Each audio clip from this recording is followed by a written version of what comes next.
पल्लू में हमने बांध कर रख लिया कि उसने मुझे आड़ा टेढ़ा कहा था, तो वो हमेशा हमारे पास में बंधा की बंधा रहे। कई घरों में बुजुर्ग चले जाते हैं, बुजुर्ग शांत हो जाते हैं। कोई दादा परदादा चले गए, कोई बुजुर्ग चले गए, कोई दादा परदादा चले गए, कोई दादी परदादी चली गई, तो घर के लोग उनका सामान संभाल कर रखते हैं। आपके यहाँ भी रखा होगा कोई परदादा का, परदादी का कोई सामान जो उनका यूज का होगा।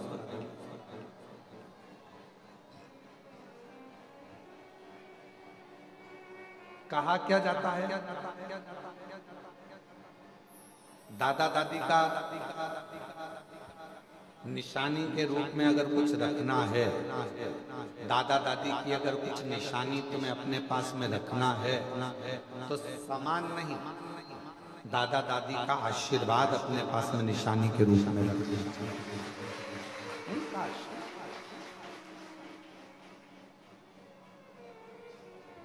माता पिता का आशीर्वाद हो, दादा दादी का आशीर्वाद हो, वो हमारे पास में धरोहर के रूप में कुछ रखा हमारे पास में।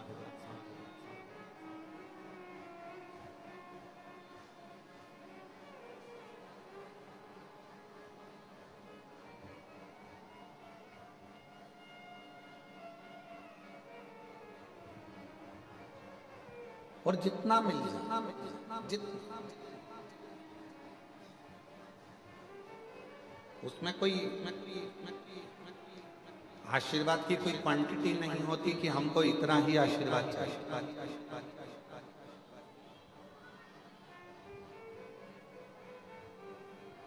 सूतक लगती है, कोई मर जाता है तो कहा कि साहब ये सूतक पूरे परिवार को लगेगा।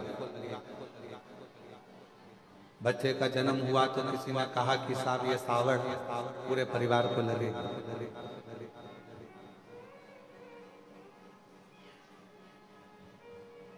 अब जैसे सूतक पूरे परिवार को लगती है, बच्चा जन्म लेता है तो सावड़ सुआ पूरे परिवार को लगता है। उसी तरह व्यक्ति पुण्य करता है, यदि भगवान का भजन करता है, कोई सत्कर्म करता है, तो वो भी पूरे परिवार को ही लगता है। पूरे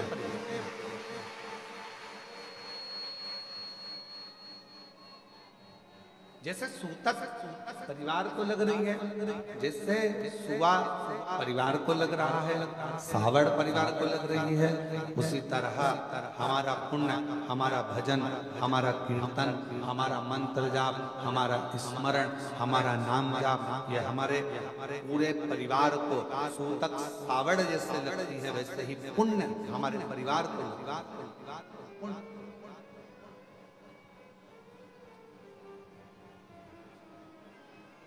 यहाँ माता जी बैठी हैं, उत्तर प्रदेश से आई हैं।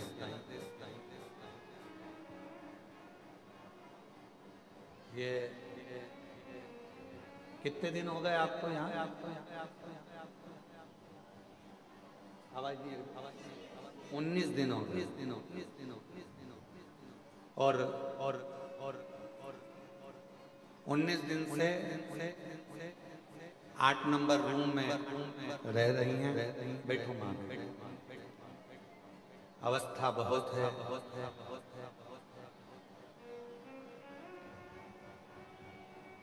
रक्षाबंधन पर जब राखी बांधने के लिए आई, कहा हमारे बाप के घर आए हैं और आप हमारे भाई हो, आप जीजी बोलते हो, तो राखी हम लाए हैं। तो राखी बांधने के लिए जब आई तो हमने पूछा माँ कहाँ से आई हो? तो कहा हम उत्तर प्रदेश के ये स्थान है, हम वहाँ से। हमने कहा अवस्था बहुत है आपकी, सावधान रहना, फर्श थोड़ा चिकना रहता है, चलना फिरने में दिक्कत नहीं हो, सावधानी पूर्वक निशात पाना, सावधानी पूर्वक। हमने पूछा कैसे आना हुआ? बस बाबा के यहाँ आकर मन में था कि गीता जी के अध्यायों का पाठ यहाँ रहकर रोज करूं और बाबा को सुनाऊं, तो यहाँ रह लूं। कब जाओगी? तो कहा 23 तारीख को हमारा भतीजा भतीजी पोता पोती जो भी हैं नाती पंती लेने आएंगे और हम चले जाए। आज उनके बच्चे आए भी हैं कोई लेने के लिए। आप साथ में बैठो बैठो बैठो। तो अब मैं कहूँ कि माँ आपने जो पाठ किया, यहाँ बैठकर कोई श्री शिवाय नमस्तुभ्यम का जाप करता है, बैठूंगा, कोई श्री शिवाय नमस्तुभ्यम का जाप करता है, कोई कंकर शंकर की पूजन करता है, कोई आराधना करता है, कोई पाठ करता है, तो दुनिया के लोगों को ये ना लगे माँ आपने पाठ किया वो केवल आपके अकेले के लिए नहीं है, जिससे तक पूरे परिवार को लगती है। घर में बच्चा हो तो सावड़ पूरे परिवार को लगती है, उसी तरह हमारे द्वारा किया गया भजन पुण्य भी पूरे परिवार को लगता है। पूरे परिवार।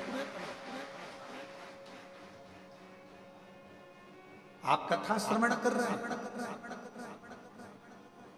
हैदराबाद की कथा में कहा था, जब हैदराबाद के शमशाबाद में कथा चल रही थी तो कहा था एक स्त्री, एक नारी जब भगवान को जल चढ़ाती है, शिव जी के मंदिर में जाकर भगवान शंकर को जल अर्पित करती है, चढ़ाती है, तो वह अपने मायके के भी 71 पीढ़ी को पार कर देती है, ससुराल की भी 71 पीढ़ी को पार करती है।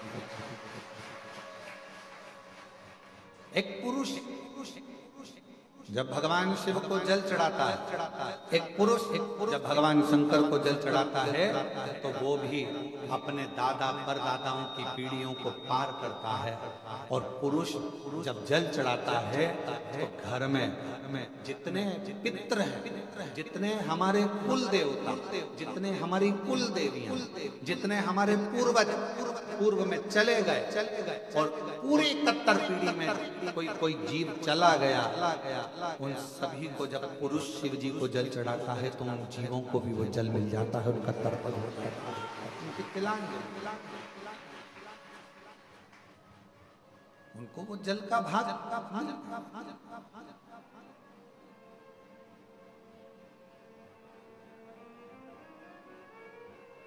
क्या करता है? वो जल का भाग हमारे पितरों को, हमारे पूर्वजों को, हमारे जीवों को, हमारी कुल देवी को, हमारे कुल देवता को, सबको वो जल।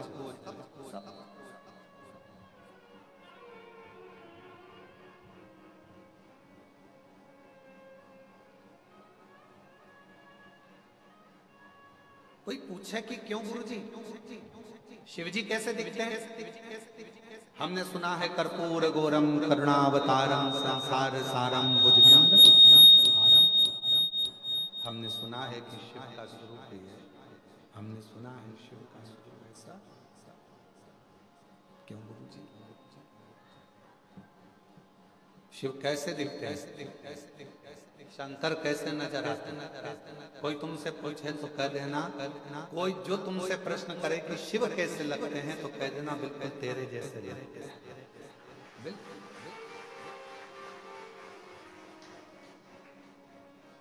शिव कैसे दिखते हैं तो कहना बिल्कुल तेरे जैसे,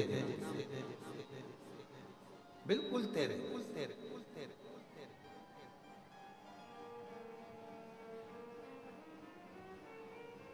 अंतर क्या?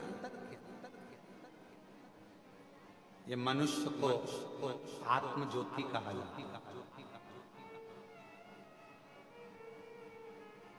आत्म ज्योति,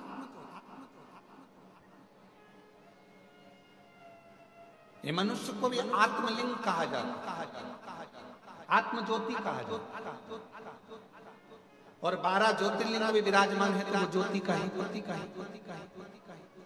संपूर्ण ब्रह्मांड, कण कण, वायु, आकाश, अग्नि, जल, ये जितना भी नजर आता है क्या आप शिव महापुराण की कथा को, गीता प्रेस गोरखपुर की शिव पुराण को लेकर आओ, विदेश्वर संहिता को पढ़ो, उसमें आपको मिलेगा।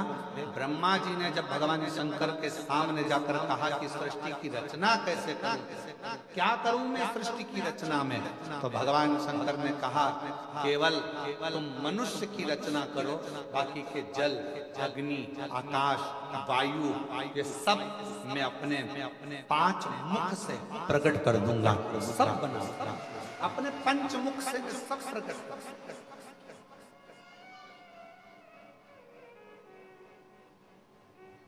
सब कुछ प्रकट। आप तो केवल मानव रचना करो, रचना करो, रचना करो, रचना करो। वायु उसकी, अग्नि उसकी, जल उसका, आकाश उसका, पृथ्वी उसकी, सारा ब्रह्मांड रचेता मेरा शिव। तो किसी ने पूछा क्या अग्नि में भी शिव है? वायु में शिव है? जल में शिव, हाँ, आकाश में शिव, हाँ,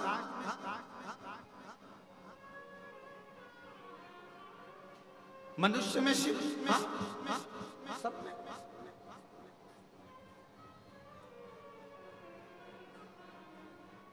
अभी यहाँ पर जन्माष्टमी पर आई गुब्बारे लगे थे, फुग्गा में लगे थे, एक आध गुब्बारा है क्या? पीछे पड़ा है, लाओ जरा, लाओ जरा, लाओ जरा।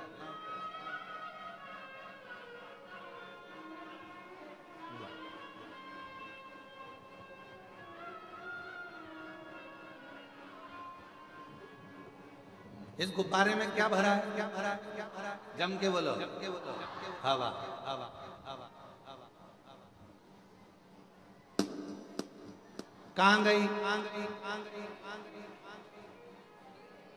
कहाँ गई हवा? हवा में मिल गई।